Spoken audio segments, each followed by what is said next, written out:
Hi guys, so I was asked to do a response video to Andre Walker once again. In this video he's talking about Ireland, Northern Ireland, withdrawal agreement, European Union, Brexit, everything.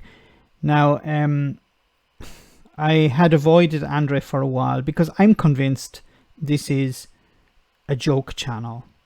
Because there is no possibility that somebody who is talking about Brexit all the time doesn't understand very simple aspects of Brexit. But let's get into the video. Ireland backs a no-deal Brexit. Hello everyone, this is Andre Walker. And yeah, okay, that might be a slightly facetious title to a video, but then why did you put it in? You made the decision to put that title in when you know it's wrong. It's not, it's not exaggerating something. It's the complete opposite of the reality. But let's continue.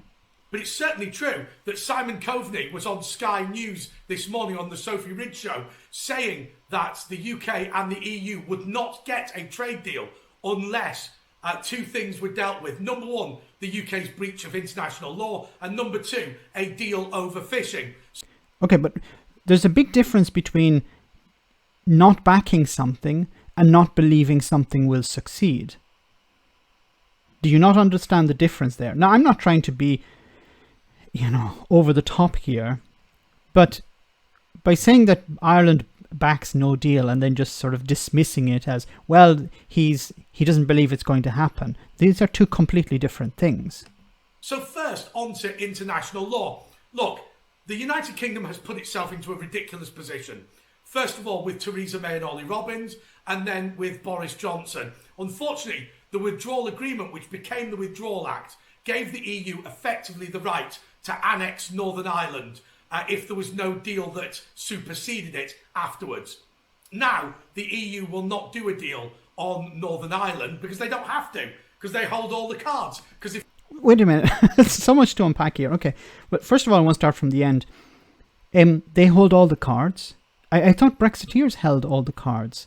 Wasn't it Brexiteers that were saying that we hold all the cards? We are in the stronger negotiating position. But anyway, let's park that for a moment.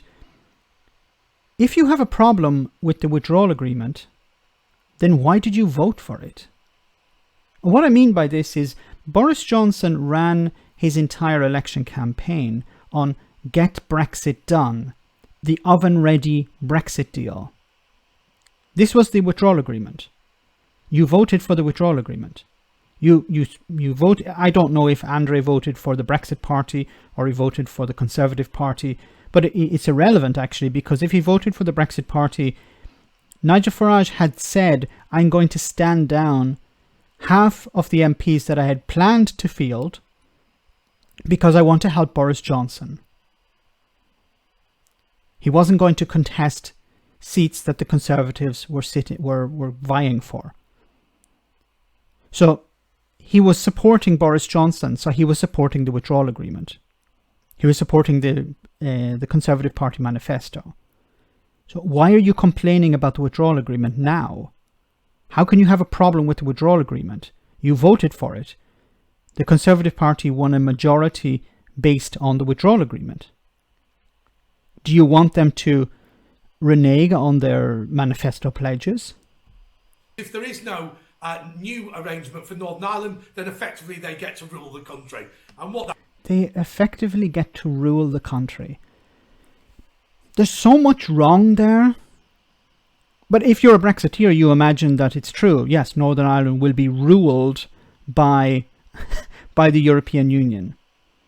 In the same way that the Republic of Ireland, I assume, is ruled by the European Union. But does he honestly believe that Northern Ireland will become a member of the European Union?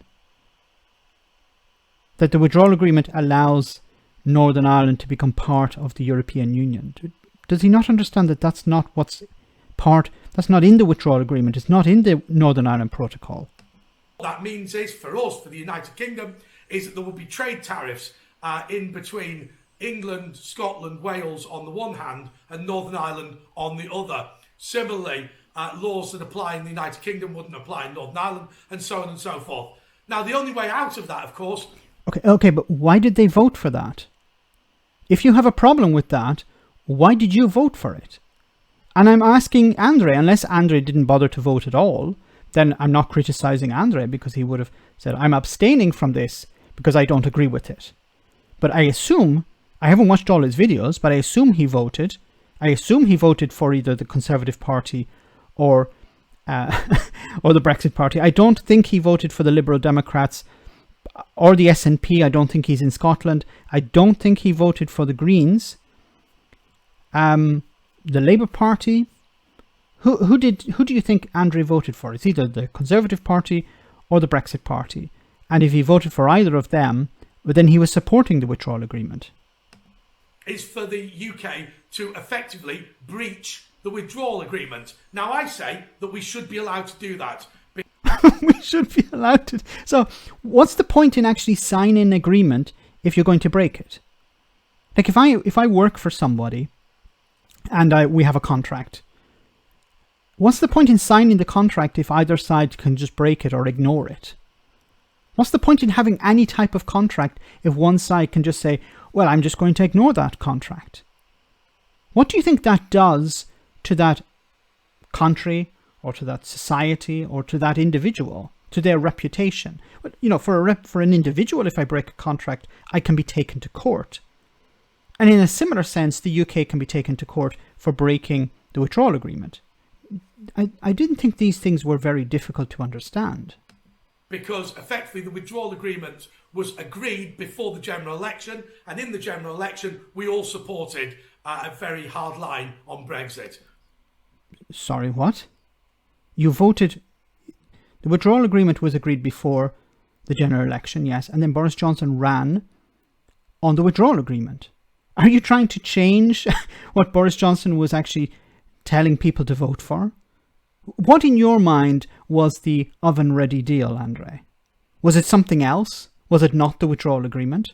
I've said it on numerous occasions. The oven-ready deal was the withdrawal agreement, because Boris Johnson hadn't begun the actual negotiations for a trade deal. That wasn't going to start for months later. So people in December 2019 were voting for the withdrawal agreement. Now, it wasn't called the withdrawal agreement, of course. It was called the oven-ready deal. That's what Boris Johnson was selling. And you voted for it. How can you complain about something being bad while voting for it? You know, if you didn't know, that's something different. But you're not coming back and saying, actually, I didn't know it was this, and now I want to take it back. But then that's your problem with Boris Johnson. It's not with the EU. But the internal market bill is Boris Johnson's solution, which means that every country in the United Kingdom is treated equally, not just three of us being treated one way and Northern Ireland being annexed by... But this is actually irrelevant. But why did they vote for that? Why did Boris Johnson... If Boris Johnson had a problem with the withdrawal agreement, then why did he agree to it? Why did he sign it? Why did he push it through Parliament? Why did members of the Conservative Party vote for it?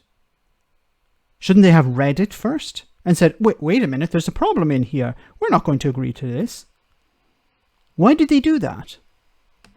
The EU. We will see what happens on that. I'm nervous that when Dominic Cummings left number 10, potentially Carrie Symonds may persuade Boris to back down. We can only hope and pray he won't. But on... Back down from what? It's a lot of, like, back down and do what? Do you honestly think that Boris Johnson will be convinced by Carrie Symonds to agree a deal? Look, I've speculated that there's a possibility she may try to convince him, but I don't believe it's really possible. Also, I think at this stage, there isn't time. The UK will crash out without a deal because there isn't time to actually ratify a deal in European parliaments. On fishing, I've said this before, but I'll say it again. £600 million worth of fish fished in UK waters every single year. 100 million by British fishing vessels. 500 million by EU fishing vessels. Emmanuel Macron is absolutely desperate to fight hard on fishing because he is seen as a metropolitan elitist who doesn't... What are you talking about? So Macron is fighting for French fishermen to fish in UK water. I don't even know if this is actually true or not. But let's continue. Listen to the ordinary working people of France. A lot of that going around in Europe, isn't there? But anyway, one of the ways that he can prove that he is standing up for working people in France is to allow the French fleet to maintain its access. That's not what it's about. Certain agreements have been made. Does the UK want to respect those agreements or not? Now, the EU wanted to maintain the status quo. The EU said, okay, let's compromise, but let's reach an agreement. And the UK have said, no, we don't want to reach an agreement. But as I've said in another video, this is a much more complex issue than just fish, our fish or your fish. To British territorial waters. Now, as far as I'm concerned, I agree with Simon Coveney that we should have no deal if the UK breaks international law, and we should have no deal if the UK does not back down on fishing. Okay. And that's why I say to Boris, break international law, and also... So you want the UK to become a pariah. But if you're... Let's say for a second, Boris Johnson, you're encouraging Boris Johnson to break international law. What other areas would you like him to break international law in? Would you like him to, for example, say, well, I'm going to arrest everyone with red hair? That's breaking international law. You know, it's breaking international law in regard to human rights. Boris Johnson doesn't have red hair. He has blonde hair. Would you be happy with that? Would you be happy with him saying, people who go around with pro-American t-shirts, we're going to arrest all of those people? Would you be happy with breaking international law in that aspect? I'm just talking about human rights. There could be other issues. Would you be happy with him invading other countries without respecting international law? You'd be happy with that? You know, when you say, I'm happy with my country breaking international law, you can't really turn around and say, just when it comes to Brexit. Do not back down on fishing. But let me make one final point before I sign off. On international law, when are these people going to understand there is not one world government, there is not one world parliament, there is not one world court, there is no such thing as international law? I said this before. I think this is a joke channel. I think this is just satire. I don't actually think that, you know, I'm waiting for some sort of punchline, so some sort of video. Maybe it's next April. He'll release a video and say, haha, trolled.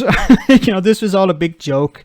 It wasn't actually a real channel. I just convinced people to think, you know, to believe a lot of crap, and it worked out well. You know, maybe he's making money from this. I don't know. It was all just a big scam.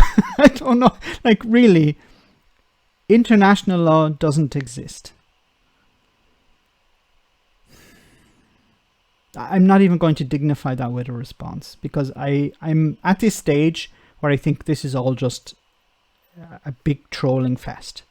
And I feel that if I were to respond to it, I would be making myself look like an idiot, because I'm buying into... Maybe my response video is just a big pile of crap itself, because I'm responding to somebody who is pretending. I'm taking him seriously when he doesn't need to be taken seriously. It's just a joke. My final request from people is, please don't ask me to do more response videos to Andre Walker, because I don't believe he's serious. As always, let me know in the comment section, guys, what you think. Let me know if you think he's serious, because I don't. As always, your comments are greatly appreciated. Thanks a lot.